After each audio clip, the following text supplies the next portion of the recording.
It is certainly the case that quality of clinical care can be greatly enhanced by evidence-based medicine. And it's also the case that evidence-based medicine is greatly enriched by randomized phase 2b, phase 3, phase 4 clinical trials. And one of the critical issues, as is apparent in the discussion today, is what endpoints do we really want to focus on in those definitive trials? How do we make these trials that are going to give us reliable insights feasible in terms of size and duration? And it's natural when we think about that to think about potential for biomarkers to allow us to be able to make trials more feasible. So I'd like to start with just a general consideration of what are some of the criteria we should think about when you're choosing an endpoint for a trial in PAH. The first is it should be consistently and readily measurable. So if we're looking at another setting, let's say primary biliary cirrhosis, where maybe you want to use a histologic measure. These are patients that have 5 to 10 to 15 years to live. If we're going to have to do an annual liver biopsy in these patients, we're going to start losing them over time. Even in PAH, if we're going to be using hemodynamic measurements and we're using right heart caths, if those right heart caths are being conducted more frequently than you would need to for clinical practice, is that going to cause us to lose patients to follow-up? Sensitivity is key. If you have a pre-terminal patient and you're giving them an analgesic, survival is really key, but pain relief is going to be the measure that's sensitive. We want sensitive measures. If we're talking about antibiotic development in pneumonia, a measure that's been used classically in past years was a week after you stop the antibiotic, clinician, is the patient better? What does that mean? Have you done a chest x-ray and it's better? Or their fever better? Or are they coughing less? You want the measure to be well-defined and reliable. That are you better is not. And the most important is you want it to be clinically meaningful. A direct measure of how a patient feels, functions, and survives. It's your symptoms, chest pain, breathlessness, fatigue. In essence, a patient has to tell us their pain. It's not something that a caregiver can assess. And so the essence here is to have patient-reported outcomes. There's a great document Lori Burke and other colleagues at FDA developed in 2009 that in essence lays out some of the science around patient-reported outcomes. In that document, they define a PRO to be any report of the status of a patient's health condition coming directly from the patient without interpretation by a clinician or anyone else. And so, in fact, a measurement of treatment effect as assessed by a PRO is a clinically meaningful endpoint. But there are many challenges. Lori will talk about a number of those challenges in terms of content, construct, validity, et cetera. I want to actually just touch on one aspect that Lori may not be coming back to, and that is the issue of missing data. We talked about Compass 2 and the impact of all those people that are missing. It's tempting to say, we're only going to assess your outcome when you're on therapy. So we randomize. And we randomize, and those of you in this half of the room, you've been randomized to the experimental, you've been randomized to the control. And randomization works. So we have more, sorry about this, guys in the front, we have the more frail patients in the front and the vigorous patients in the back. Well, basically, the experimental therapy is toxic, leading the frail patients to discontinue. So we're not going to follow them. They're not getting treated. We only follow the patients who are treated. If we do that, we're in essence then, inadvertently, we're comparing the vigorous patients on the experimental to the vigorous and frail patients on the control. And in active therapy will look positive then. We do have to follow all patients to outcome. So in essence, feels, functions. We don't mean physiologic function. We mean the ability to carry out normal activities. Can you walk? Can you engage in recreational activities? Ability for self-care. In essence, for these measures, we need physician or observer-reported outcomes. One of the great documents here is the Institute of Medicine's document in 2010. Comprehensive document on biomarkers. They define biomarkers as measures of biological processes, physiologic measurements, blood tests, other chemical analyses of tissue and fluids. So it's a very comprehensive set of potential measures. Several of us, some of us from academia, some of us from FDA, have been working together to try to, in essence, lay out a more comprehensive overview of all the kinds of measures that we could be using in key trials. On the left here would be direct measures of feels, function, survives, maybe assessed by the patient through a PRO, pain, dyspnea, fatigue, dizziness in PAH, or by the clinician, clinical global measures, or by the observer, measures such as seizures or death. These are direct, tangible measures that reflect what patients truly want to have impacted. Then we have indirect measures. Biomarkers are a classic. We're going to focus on biomarkers. Every disease area has them. In type 2 diabetes, it's glucose control, hemoglobin A1C. In HIV/AIDS, it might be CD4. In cancer and prostate cancer, PSA, or quantitative measures such as progression of disease. And as we've mentioned, as we know, in PAH, it could be pulmonary arterial pressure, cardiac output, PVRI, and NT-proBNP. We have a number of potential such measures. The way we typically would proceed is we would take a measure such as PVRI, and we would document clinically that as patients have rising PVRI, they are more inclined to have worsening symptoms and a higher risk of mortality. With that correlation, then, logically, we say if we can then impact favorably PVRI, then that should translate into a favorable effect on the clinical endpoints. Well, that's a leap of faith. Having an effect on a biomarker that's correlated with clinical endpoints surely tells us we're biologically active, but it doesn't reliably tell us how we're impacting what the patient directly cares about, how they feel, function, and survive. So in essence, a correlate does not a surrogate make. To try to provide some insight into this, a disease process can causally influence a biomarker. It can causally also influence a true clinical endpoint. As a result, because of those causal relationships, the biomarker and the true clinical endpoint can be correlated. But if this biomarker doesn't lie in the pathophysiological pathway through which the disease process influences the clinical endpoint, the effect on the biomarker may not represent the effect on the true clinical endpoint.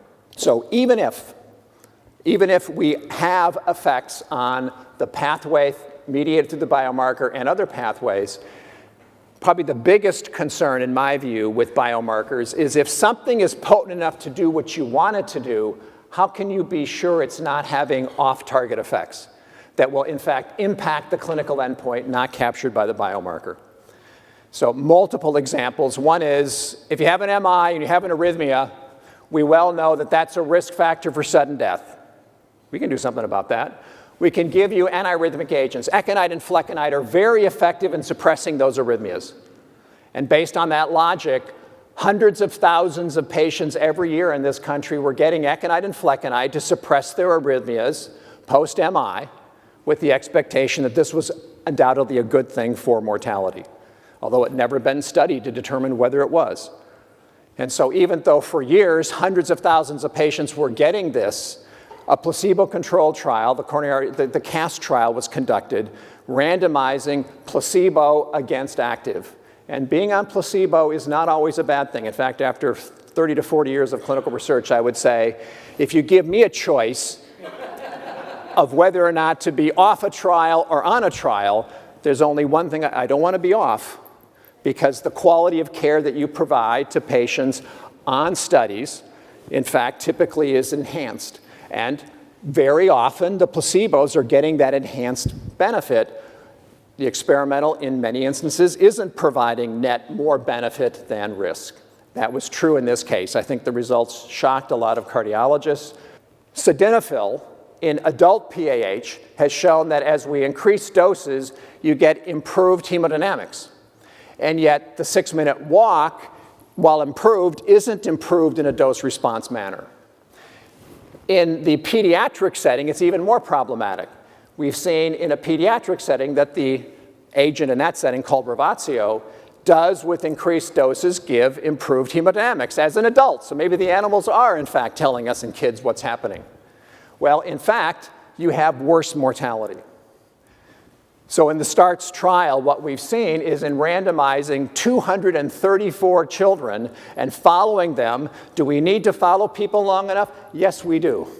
because in following them adequately over time, what we found is, this is a plot of mortality by dose, that there's increasing mortality with increasing doses, even though with increasing doses you're getting better hemodynamics. Biomarkers have many different roles. So our hemodynamic measures are critical to our overall clinical development, in spite of my concern about their use today as direct endpoints in phase 3 trials. Biomarkers have key, even as a correlate, are key for diagnosis and assessing prognosis. It's good enough to be it's good enough for PVRI to be correlated, to be used to diagnose disease and assess prognosis, to be used in therapeutic strategies, to get proof of concept, or to in fact provide additional explanations of how we're achieving clinical benefits. These are all valuable roles for biomarkers. So I'm going to come back quickly one more time. We talked about indirect measures that are biomarkers. There are others that depend on patient motivation and clinical judgment. One that we've talked a lot about in PAH, and that's the 6-minute walk distance. The 6-minute walk distance, I would say, is more proximal to the true clinical endpoint. So we can look at a continuum in PAH. We've got the direct measures of clinical benefit, the symptoms, chest pain, dyspnea, fatigue, hospitalization for worsening PAH, or irreversible morbidity, mortality, lung transplantation, and death. These are the direct measures of clinical relevance to the patient. We have our biomarkers on the left, PVRI, for example. But more proximal to these clinical endpoints are intermediate endpoints, like the 6-minute walk distance. There's a sense of it, a sense that if this patient can walk 50 meters further in 6 minutes, that ought to mean something for their functioning. There's a common sense aspect of that. And yet, how much further do they have to walk? We saw some studies now today where it's 25 meters. Is 10 meters enough? It's an indirect measure. What we really want to know is, can the patient cross the street before the light changes? Can they carry out normal recreational activities? How much change in 6-minute walk do you need for that to happen? So it is more proximal, but it is still a replacement endpoint. It's still an indirect measure. So let's come back to where we started. And where we started was based on what we were hearing at the end of the last discussion, which is we need to get more timely access to patients for promising therapies to give them a choice. And I'd say, yes, we do, but it's more complicated than that. We need to have not just timely evaluations, but reliable evaluations, because it's not about providing patients a choice.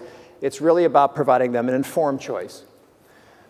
So what are some of our options that we have in PAH? If we think that, okay, we're going to want to then have direct measures of Fields function survives, what can we do? Particularly in a pediatric setting, but even in adults, what can we do? We have many different direct measures of Fields functions and survives to tap into. Obviously, survival itself. Some of these are observer-based measures, survival, syncope, days of school missed.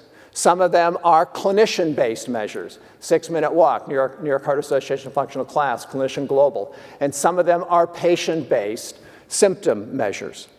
And we had discussions as we are dealing with in PAH, trying to get our trials to be more efficient. We look at composites.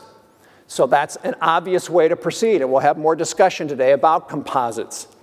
So a classic composite, in my view, in cardiology is cardiovascular death, stroke, MI. I consider that a classic because it almost doesn't matter to me which of the components triggered the endpoint. Every component is irreversible morbidity and mortality. I was sitting on cardiorenal, and zymeligantran was brought before us for knee replacement. So to get a more enriched endpoint for that trial, they looked at death, stroke, MI, and asymptomatic distal DVT. And 90% of the events in the trial were asymptomatic distal DVT. And I looked at my clinical colleagues on the advisory committee, and I said, you know, I don't want an asymptomatic deep vein thrombosis, but can you tell me what it means to prevent it? What does it mean to me tangibly? And my cardiology colleagues couldn't tell us what it meant tangibly. So even though the trial was profoundly positive, with a 33% reduction in event rate and p-values with many zeros, It was driven by asymptomatic distal DVT. When we went back and looked at the other components, death, stroke, MI, major bleeds, pulmonary embolism, it went in the wrong direction. So a chain's as strong as its weakest link. So what are we going to do in our PAH setting? We're going to use death, but that's a big long-term trial. So we'll add transplantation. That's still an irreversible morbidity mortality endpoint, but still not a lot of events. So we'll add hospitalization for worsening PAH. That still is very definitely substantially clinically important to patients, gives us a lot more events. And I'm delighted to see that the hospitalization for PAH was driving the Seraphin and Ambition positive results. But we still want more events. So in the Fourth World Symposium, we suggested the additional component be the confirmed 15% reduction in 6-minute walk and a worsening in New York Heart Association class, particularly to class 3 or 4. Now that's going to be the weakest link of the chain. Some people are saying, well, and we've heard this today, for this clinical worsening, we're going to add another component, which is need for other therapies. Well, we'll make it even better. So not only do you have to have a confirmed 15% reduction in 6-minute walk and increase in New York Heart Association, you have to have need for other therapies. But that actually can be compromising that component.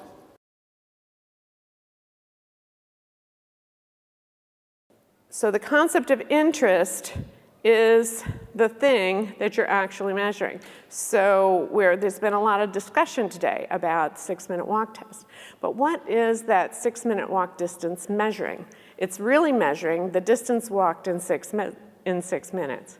I have seen a lot of submissions where people want to say we're measuring physical functioning as measured by the 6-minute walk distance. Well, the 6-minute walk distance isn't measuring physical functioning. Some people say it measures, they embellish upon what you're actually measuring. So you have to be very specific in terms of what is actually measured and that's going to make a determination of what you're going to be able to say about the study results at the end of the day. Now, I'm going to talk a little bit about direct evidence of treatment benefit. Now, this diagram applies only to direct evidence, those things that represent how patients feel and function. Survival is often another diagram, and indirect measures are not here. But even within the direct measures of treatment benefit, there has to be thinking about how to best interpret what you're measuring in the context of concepts that are proximal to treatment benefit and those that are more distal to treatment benefit. And so it always begins with first deciding what are the core signs and symptoms of the disease in this patient population, or the core decrements in daily functioning in their daily life.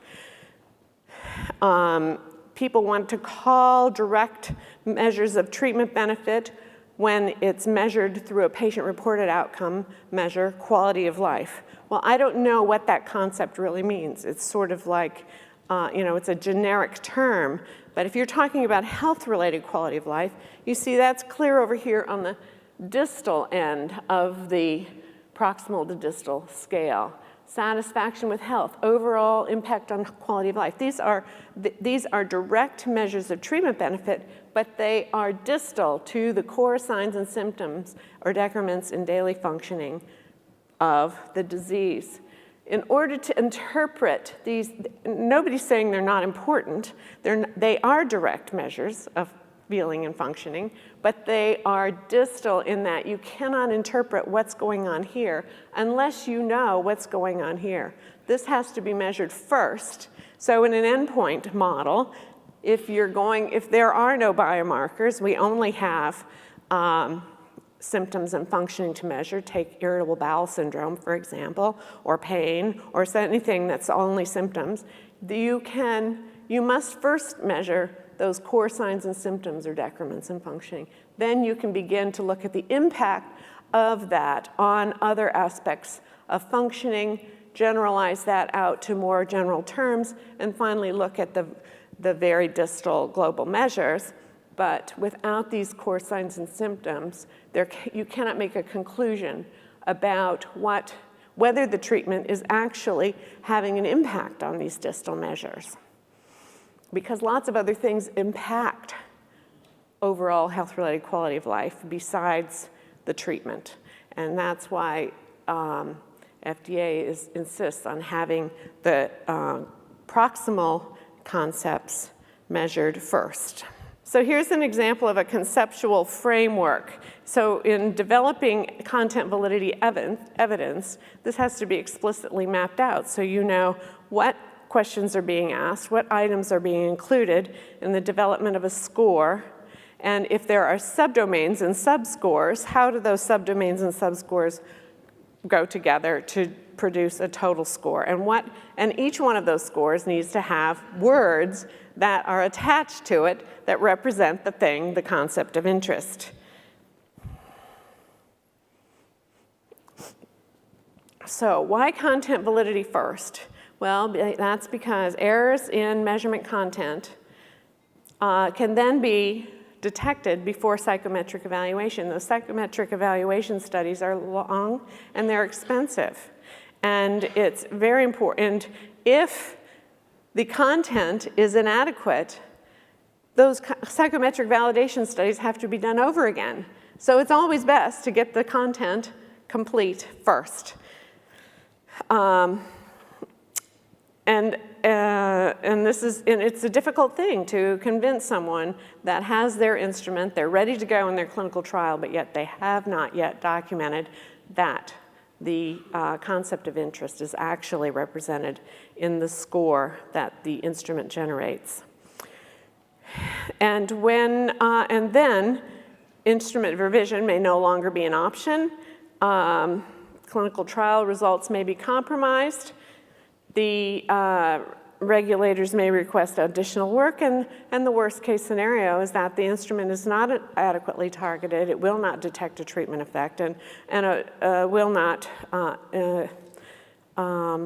generate a successful trial if, in fact, the treatment is effective. So well-defined and reliable. This is the 1980 something, 84, I think, regulations that implement that 1962 Federal Food, Drug, and Cosmetic Act.